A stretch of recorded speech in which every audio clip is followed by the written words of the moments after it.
Hello viewers, আসসালামু আলাইকুম। সকলকে আমার চ্যানেলে স্বাগত জানাই। তো চলে আসলাম নতুন একটি ভিডিও নিয়ে। ভিডিও শুরুর প্রথমে বলে রাখি, যারা আমার চ্যানেলে নতুন দয়া করে আমার চ্যানেলটি সাবস্ক্রাইব করে দিতে ভুলবেন না। আজকে ভিডিওর বিষয় হচ্ছে, দেখেন, চলতি বছরেই হবে 2027 সালের এসএসসি পরীক্ষা, জানিয়েছেন শিক্ষামন্ত্রী।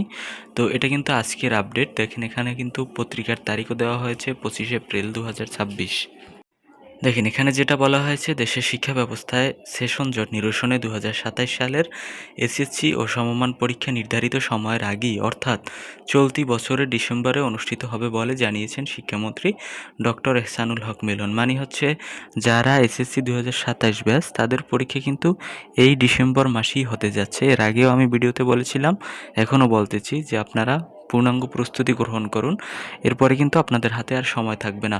তো এটা কিন্তু বলেছেন, দেখেন, শনিবার 25 এপ্রিল সচিবালয়ে এমপিওভুক্ত শিক্ষা প্রতিষ্ঠানের শিক্ষক কর্মচারীদের বদলি সংক্রান্ত নীতিমালা নিয়ে বৈঠক শেষে সাংবাদিকদের এই কথা তিনি জানিয়েছেন যে এমপিও শিক্ষকদের এটা কিন্তু আপনার নতুন আবার সিস্টেম বা পদ্ধতি চালু করতেছে, যাতে এমপিও শিক্ষকরাও বদলি হতে পারে। তো এ বিষয়েও আমি ভিডিও তৈরি করব, আশা করি পরে।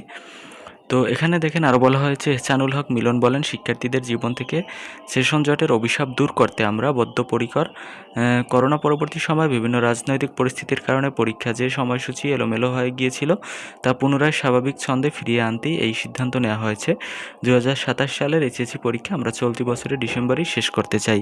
দেখেন, সে যেটা বলে সেটা কিন্তু করে। তো সুতরাং আপনারা, এখনও আমি বলছি, সময় নষ্ট না করে আপনারা বইয়ের দিকে মনোযোগী হন।